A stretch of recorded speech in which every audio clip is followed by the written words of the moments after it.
Hello students, प्रश्नावली 8.1 question number 5।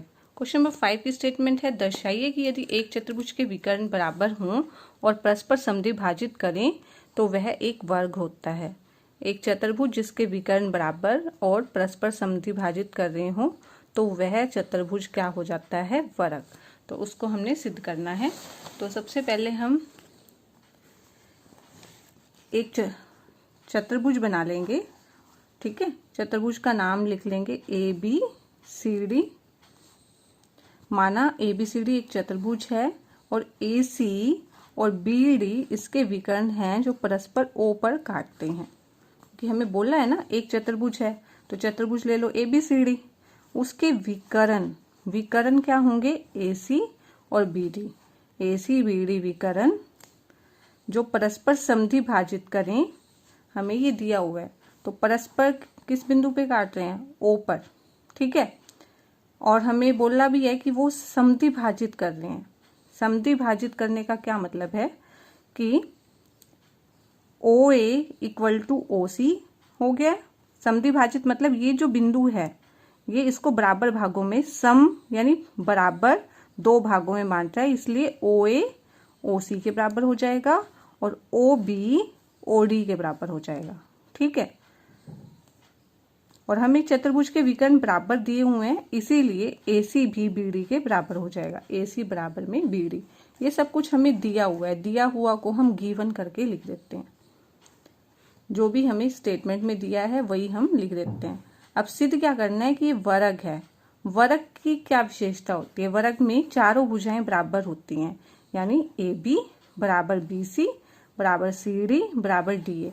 ये हमें सिद्ध करना है। और एक क्या विशेषता होती है? वर्ग में सारे कोण 90 डिग्री के होते हैं।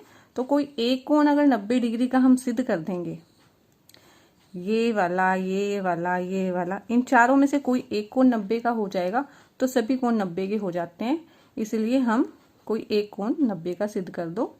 ठीक है, तो इसको सिद्ध करने के लिए, क्योंकि हमें विकर्ण यानी ए सी और बी डी बराबर दिए हुए हैं, इसमें हमें एक चीज ये दी हुई है, और O A equal to O C, O B equal to O D. हम त्रिभुज लेंगे ओ ए बी और ओ बी सी, ये दोनों त्रिभुज ले रहे हैं हम। ठीक है, इन दोनों त्रिभुज को हम सर्वांग सिद्ध कर देंगे, इससे ए बी भुजा बी सी के बराबर हो जाएगी। ठीक है, देखो हम ले लेते हैं त्रिभुज ए ओ बी तथा ओ बी सी में। इसमें हमें ओ ए इक्वल टू ओ सी तो दिया हुआ है, और ओ बी और ओ बी दोनों में उभयनिष्ठ है। इस त्रिभुज में भी ओ बी भुजा आ रही है और इस त्रिभुज में भी ओ बी भुजा आ रही है, तो ओ बी उभयनिष्ठ यानी कॉमन है। और हमें ये कोण जो दिए हुए हैं 90 डिग्री के दिए हुए हैं। कोण एक और कोण दो कितने के दिए हुए हैं? 90 डिग्री के दिए हुए हैं। ठीक है, तो क्या हो जाएगा? इससे तीन चीजें इक्वल आ गई, ये एस ये ए। तो त्रिभुज ओ ए बी और त्रिभुज O B C S A S सर्वांग समता नियम से ये दोनों सर्वांग सम हो गए। जब ये सर्वांग सम हो जाएंगे तो ये भुजा इस त्रिभुज की ये भुजा और इस त्रिभुज की ये भुजा, यानी ए बी और बी सी को हम बराबर बोल सकते हैं। क्योंकि अगर त्रिभुज सर्वांग सम हो जाते हैं तो उनकी सारी भुजाएं बराबर हो जाती हैं, सारे कोण बराबर हो जाते हैं, इसलिए ए बी बराबर है B C P C D से। इसी प्रकार अगर हम देखो त्रिभुज लेते रहे, हमने अभी तो ये दोनों त्रिभुज लिए थे, इन दोनों को सर्वांग सम सिद्ध किया था। अगर हम ये त्रिभुज और ये त्रिभुज लेते हैं तो इन दोनों को भी हम सर्वांग सम इसी प्रकार सिद्ध कर पाएंगे। इससे बी सी और बी डी सी डी बराबर हो जाएंगे। ठीक है, इसी प्रकार अगर हम ये त्रिभुज और ये त्रिभुज ले लेंगे तो ये दोनों भुजाएं बराबर हो जाएंगी। तो इनको हमें सिद्ध करने की जरूरत नहीं है, हम लिख देंगे इसी प्रकार बी सी सी डी और सी डी ए डी के बराबर हो जाएगा, यानी चारों भुजाएं बराबर हो जाएंगी।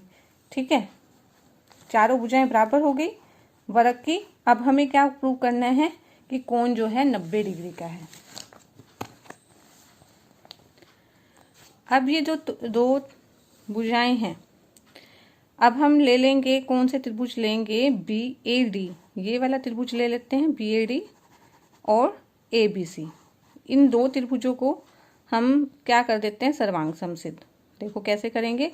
त्रिभुज बी ए डी और ए बी सी में आप देखेंगे कि ए डी और बी सी ये तो हमने अभी सिद्ध किया। देखो सारी भुजाएं बराबर हो गई थी, इसमें हमने फर्स्ट पार्ट प्रूव कर दिया जिसमें सारी भुजाएं बराबर हो गई हैं। तो एडी जो है एडी बीसी के बराबर हो जाएगी, ये हमने सिद्ध किया। और बीडी एसी के इक्वल, बीडी जो है एसी के इक्वल, विकर्ण दोनों बराबर दिए हुए हैं ना, एसी इक्वल टू बीडी हमें दिया हुआ है, इसीलिए हम लिख देंगे एसी बराबर में बीडी, बीडी बराबर में एसी, ये हमें दिया है। और इसके अंदर ए बी जो भुजा है, ए बी बराबर में ए बी, ये जो भुजा है ये कॉमन है, ठीक है। तो अगर ये तीनों भुजाएं बराबर हो गई तो त्रिभुज ए बी डी और त्रिभुज ए बी सी सर्वांग सम हो जाएंगे सर्वांग समता नियम से, ठीक है। सर्वांग समता नियम से अगर ये क्या हो गए, सर्वांग सम सिद्ध हो गए, फिर क्या करना है हमने, तो क्या हो जाएंगे, सारे कोण बराबर हो जाएंगे। इस त्रिभुज का कोण ए और इस त्रिभुज का कोण बी सर्वांग सम हो जाएंगे। इसका मतलब है ए और कोण बी सर्वांग सम मतलब बराबर हो जाएंगे। कोण ए और बी क्या हो जाएगा, CPCT, सर्वांग सम त्रिभुज के संगत भाग को हम शॉर्ट में CPCT लिख देते हैं, ठीक है।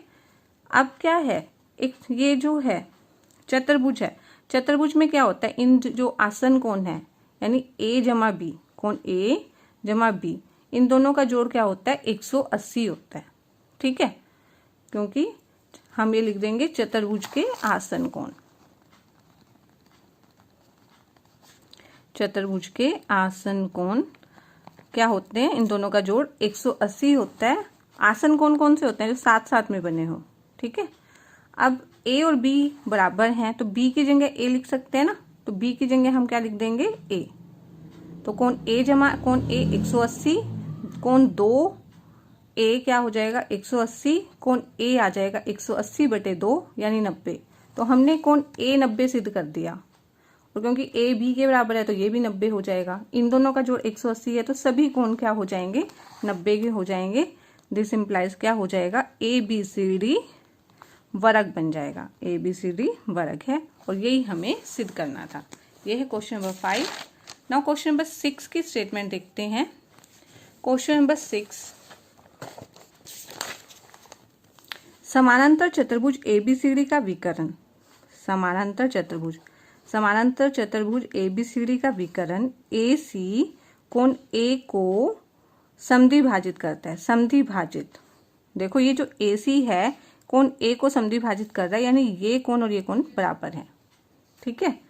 दर्शाना है कि यह कोण जो है C को भी समद्विभाजित करेगा, यानी ये कोण और ये कोण भी हमें बराबर सिद्ध करने हैं। सेकंड पार्ट में हमें सिद्ध करना है ABCD एक समचतुर्भुज है, समचतुर्भुज में सारी भुजाएं बराबर होती हैं, इसलिए हमें AB BC CD और DA चारों भुजाएं बराबर सिद्ध करनी है, ठीक है। तो हम ये कैसे करेंगे,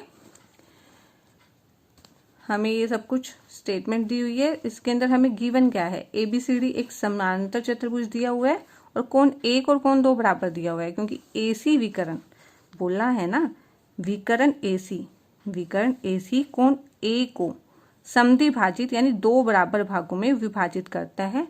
इससे कोण 1 क्या हो जाएगा, कोण 2 के बराबर। AB क्या है, CD के बराबर दिया हुआ है समानांतर चतुर्भुज करके, AD इक्वल टू BC, ठीक है। समानांतर चतुर्भुज में आमने सामने की भुजाएं बराबर हो जाती हैं। अब हमें सिद्ध क्या करना है, सिद्ध क्या करना है कि AC जो है वो C को भी समद्विभाजित करता है, AC कोण C को भी समद्विभाजित करता है, यानी कोण 3 बराबर में कोण 4। ये जो AC विकर्ण है ना, ये कोण C है, कोण C को समद्विभाजित करता है। इसका मतलब है ये देखो दोनों बराबर समद्वि यानी 2 भागों में बराबर विभाजित करता है, तो 3 बराबर में 4 हमें प्रूव करना है, ठीक है। अब क्योंकि ABCD समानांतर चतुर्भुज है तो इसकी आमने सामने की भुजाएं यानी AB और CD समानांतर हो जाएंगी, AB समानांतर CD। जब समानांतर चतुर्भुज है और ये समानांतर हैं तो हमें ये पता है, देखो ये दोनों समानांतर है और ये लाइन इसको काट रही है, ठीक है। ऐसे ही हो रहा है इसमें भी, तो ये कोण 3 और कोण 2 बराबर हो जाएंगे। देखो ये कोण और ये कोण बराबर हो जाएंगे, ये क्या होता है, एकांतर कोण। इसी तरह से जो ये कोण बन रहे हैं, ये कोण और ये कोण भी, ये कोण और ये कोण भी बराबर हो जाएंगे, ठीक है, क्योंकि एकांतर कोण बने हैं। AB क्योंकि समानांतर है CD के, इसलिए क्या हो जाएगा, कोण 2 बराबर में कोण 3 हो जाएगा, कोण 2 बराबर में 3 एकांतर कोण।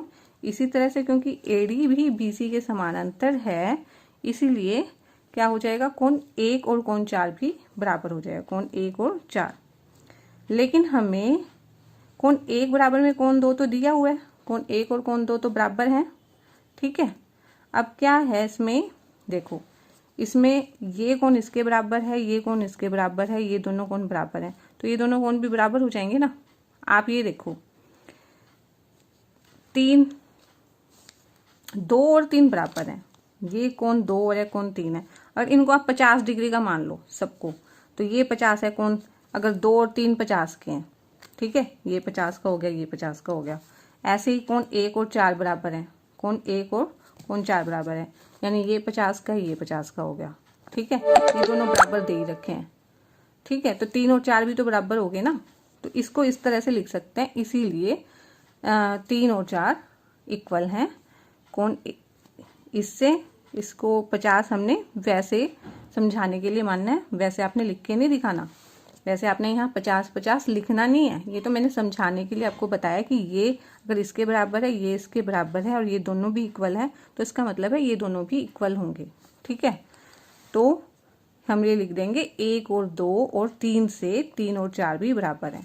जब 3 जो कोण है 4 के बराबर है, तो इसका मतलब है AC विकर्ण जो है इसको 2 बराबर भागों में बांट रहा है, तो हम ये लिख देंगे AC कोण C को भी समद्विभाजित करती है। तो फर्स्ट पार्ट जो था वह C को भी समद्विभाजित करती है, प्रूव हो गया है। सेकंड पार्ट में हमें प्रूव करना है ABCD समचतुर्भुज है, दैट्स मीन क्या मतलब है इसका, AB BC CD DA चारों भुजाएं बराबर हैं। इसके लिए हम क्या करेंगे, क्योंकि हमें कोण 1 और 2 तो बराबर दिया ही हुआ है, कोण 1 4 के इक्वल है भी हमने देखा, ठीक है, और कोण 2 भी 4 के इक्वल हो जाएगा, सारे कोण बराबर हो गए थे, कोण 2 और 4 भी बराबर हैं। अगर हम ये त्रिभुज लें ABC, ठीक है, ABC के अंदर ये दोनों कोण बराबर हैं, तो इनकी साथ वाली भुजाएं बराबर हो जाएंगी ना। आपने ये वाली गुण पढ़ा है, देखो जैसे ये त्रिभुज है, इसके अगर ये 2 कोण बराबर हैं, जैसे इसके अंदर ये त्रिभुज इस तरह से बनी हुई है ना, बस ऐसे बनी हुई है, ये दोनों कोण बराबर हैं, तो ये दोनों भुजाएं बराबर हो जाएंगी, ठीक है। क्या लिखेंगे, बराबर सम्मुख कोणों की सम्मुख भुजाएं। ये समद्विबाहु त्रिभुज में होता ही है ना, समद्विबाहु त्रिभुज में ऐसा होता ही है कि अगर ये दोनों कोण 50-50 हैं, तो इनकी ये भुजाएं भी बराबर होंगी, जितनी भुजा ये होगी उतनी ये होगी, तो इसलिए हम लिख देंगे त्रिभुज ABC में AB बराबर में CD, ठीक है। इसी प्रकार से सभी भुजाएं बराबर होती जाएंगी, AB बराबर में BC, क्योंकि ये कोण इसके बराबर है, इसके अंदर 3 और 1 बराबर है, तो ये भुजा इसके बराबर हो जाएगी, और समानांतर चतुर्भुज आमने सामने की भुजाएं तो बराबर हैं ही है इसमें, ठीक है। ABCD और AD BC के इक्वल है, इसका मतलब है सारी भुजाएं बराबर हैं, इसी का मतलब क्या हो जाएगा, ABCD एक समचतुर्भुज है।